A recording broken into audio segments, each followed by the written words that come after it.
भाई जो गुरु वचन पे डट गए, कट गए फंद 84 के, कट गए। इसको कहते हैं अपने सतगुरु यानी परमात्मा पर समर्पित होना। उसका पति अपनी पत्नी को हर संभव कोशिश करके सर्व सुविधाएं उपलब्ध करवाता है, विशेष प्रेम करता है यानी विशेष ध्यान रखता है फिर सतगुरु अपनी उस पतिव्रता आत्मा का। इसी प्रकार दीक्षा लेने के पश्चात आत्मा यानी भगत का संयोग परमात्मा से होता है यानी सतगुरु से होता है। गुरुजी आत्मा का विवाह परमात्मा से करवा देता है। वैसे तो आध्यात्मिक मार्ग में जो सच्चा गुरु होता है वो खुद परमात्मा ही होता है, लेकिन जैसा आपको पहले बताया गया है, यदि सतगुरु स्वयं को परमात्मा कहने लग जाए तो भगत इतनी जल्दी मानेगा नहीं। अपने गुरुजी के प्रति मन में दोष निकालेगा कि ये तो मेरे जैसा इंसान है, अपने आप को भगवान कहता है। और उपदेश लेने के बाद अगर सतगुरु में इस प्रकार का दोष हमने देख लिया तो फिर हमें किसी प्रकार का कोई लाभ नहीं होता है। इसलिए सतगुरु हमें भक्ति पर लगाने के लिए शुरुआत में अपने आप को परमात्मा से अलग दर्शाता है कि मैं तो परमात्मा का नौकर हूं, उसका गुलाम हूं। लेकिन जब हमें ये ज्ञान समझ में आएगा और नित्य प्रतिदिन हमें जो सुख होंगे, फिर हमारी आत्मा स्वीकार कर लेगी कि मेरे सतगुरु के अलावा और कोई परमात्मा नहीं है। अगर और होता तो फिर वही क्यों ना आ जाता डायरेक्ट।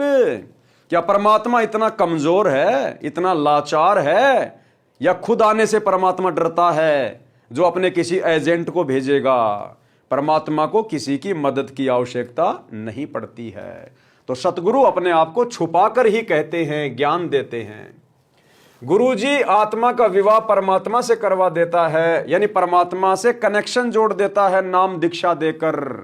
जैसे एक लाइनमैन होता है, लाइनमैन वो आपके घर में लाइट का कनेक्शन ट्रांसफार्मर से जोड़ देता है और फिर आपके घर में लाइट आनी शुरू हो जाती है।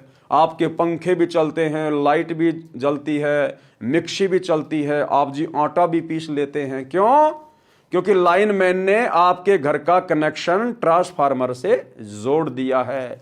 इसी प्रकार सतगुरु आपका भक्ति रूपी कनेक्शन परमात्मा से जोड़ देता है, जिस कारण से सर्व सुविधा फिर आपको प्राप्त होना शुरू हो जाती है। यदि वह मानव शरीरधारी आत्मा यानी भगत अपने पति परमेश्वर के प्रति यानी सतगुरु के प्रति पतिव्रता की तरह समर्पित रहती है, यानी पूर्ण परमात्मा के अतिरिक्त अन्य किसी देवी देवता से मनोकामना की पूर्ति नहीं चाहती है, सतगुरु से उपदेश लेने के बाद यदि अन्य किसी भी देवी देवता से कोई इच्छा, कोई डिमांड नहीं करती है, किसी के दबाव देने से, किसी के डराने से, धमकाने से, किसी भी मंदिर में, मस्जिद में, तीर्थ धाम पर पूजा पाठ के लिए नहीं जाती है, तो ऐसी आत्मा के लिए फिर परमात्मा क्या करता है? यानी पूर्ण परमात्मा के अतिरिक्त अन्य किसी देवी देवता से मनोकामना की पूर्ति नहीं चाहती है, तो उसका पति परमेश्वर उसके जीवन मार्ग में बाधक सब पाप कर्मों के कांटों को बुहार देता है, यानी साफ कर देता है। उस प्यारी आत्मा के जीवन में जितने भी कष्ट हैं, संकट हैं, परेशानियां हैं, जो आगे आने वाली हैं, जो वर्तमान में आ रही हैं, जिसके कारण वो दुखी है, सच्चा सतगुरु उसके पास पावर होती है, शब्द शक्ति होती है। सतगुरु जो चावे सो कर ही 14 कोटि दूत यम डर ही, ऊत भूत जम त्रास निवारे, चित्रगुप्त के कागज फाड़े। यानी उस भगत आत्मा के भाग्य में यदि संकट है, परेशानी है, तो परमात्मा चित्रगुप्त के कागजों को फाड़ देता है जहां पर उस भगत का भाग्य लिखा होता है, और नए सिरे से अपने भगत का भाग्य लिख देता है, दुखों को सुखों में परिवर्तित कर देता है। इतना सक्षम होता है सच्चा सतगुरु। उस आत्मा की जीने की राह सुगम व बाधा रहित हो जाती है, यानी उस भगत के सारे झंझट समाप्त हो जाते हैं, उसको मंजिल सरलता से मिल जाती है, यानी उसको जीने की राह मिल जाती है, एक उम्मीद मिल जाती है। उसका रास्ता क्लियर हो जाता है, उसके मन की सारी शंकाएं समाप्त हो जाती हैं कि कौन भगवान है, क्या भक्ति है, कैसे सुख मिलेगा। उसको ज्ञान समझने के बाद और सतगुरु की शरण में आने के बाद सब कुछ क्लियर हो जाता है। फिर तो वो ज्यादा से ज्यादा दूसरों को समझाने का प्रयास करता है, क्योंकि पहले उसका जीवन दुखमय था। सतगुरु का ज्ञान समझकर शरण लेने से जीवन सुखमय हो गया।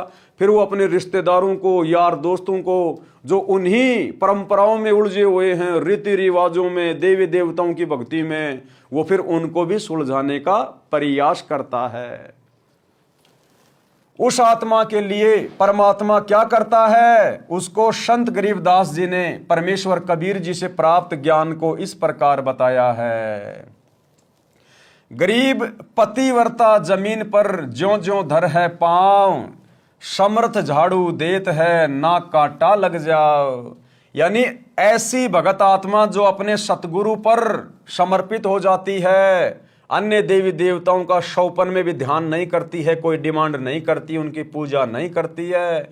और वो आत्मा, वो भगत स्त्री या पुरुष जब अपने जीवन रूपी सफर में अपने पांव रखता है, यानी वो आगे बढ़ता है, तो समर्थ यानी सतगुरुदेव भगवान अपने उस भगत के उस सफर में झाड़ू देता हुआ चलता है, उसके जीवन की बाधाओं को आगे आगे साफ करता हुआ, टालता हुआ चलता है कि कहीं मेरी प्यारी आत्मा के पैर में, यानी इसके भाग्य में, इसके जीवन में कोई कांटा ना लग जाए, कोई संकट ना आ जाए। कहते हैं संत शरण में आने से आई टले बला, और जय मस्तिष्क में सूली हो, यानी फांसी लगनी हो, वो कांटे में टल जा। अगर सच्चे सतगुरु के भगत के भाग्य में अगर मौत लिखी हुई है, तो सतगुरु उस आत्मा को भक्ति करवाने के लिए, जीवित रखने के लिए मात्र उसकी उंगली को काट के छोड़ देगा। यानी जहां उसकी एक्सीडेंट में मौत होनी थी, केवल उंगली के चोट लग के रह जाएगी। और उस भगत को भी इस बात का परमात्मा आभास करवा देगा कि आज अगर तेरी जान बची है इस भयंकर दुर्घटना से, बीमारी से, केवल मेरे सतगुरु की कृपा से बची है। और उसका विश्वास भक्ति में और अधिक। जो गुरु बचन पे डट के, कट गे फंद 84 के, कट गे फंद 84 के, कट गे फंद 84 के।